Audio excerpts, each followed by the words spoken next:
ఆగాను ఆచార్య దేవా, ఏమంటివి జాతి నెపమన సోత శుద్ధిని కింద నిలువ అర్హత లేదందువా.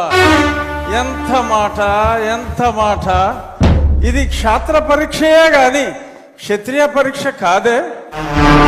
కాకూడదు, ఇది కుల పరీక్షయే అందువా. నీ తండ్రి భరద్వాజుని సంభవం ఎట్టిది, అతి దుముక్షాకరమైన నీ సంభవం ఎట్టిది. అగ్నికుండలో పుట్టిదివి కదయా, నీదే కులము. అంతేగాక ఈ మా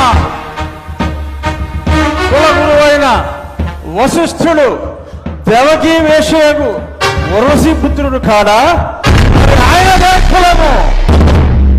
ఆయన పంచమజాతి కన్యకు అరుంధతి యందు శక్తిని, ఆ శక్తి చండాగణ యందు పరాశరుని, ఆ పరాశరుని పల్లె పడుచైన మత్స్యగంధి యందు మా తాత వ్యాసుని, ఆ వ్యాసుడు విధవరాండ్లైన మా పితామహి అంబికతో, నా తండ్రిని పితామహి అంబాలికతో, నా పినతండ్రి పాండురాజును, మా ఇంటి దాసితో ధర్మ నిర్మాణ సరుడని మీ అందరితో కీర్తించబడుతున్న ఈ విదురదేవుని కనలేదా? నాతో చెప్పిందేమయ్యా, భక్తి క్షత్రబీజ ప్రాధాన్యములతో సంకరమైన మా గురువంశము ఏనాడో కులహీనమైనది. నేను కులము వ్యర్థవాదములు.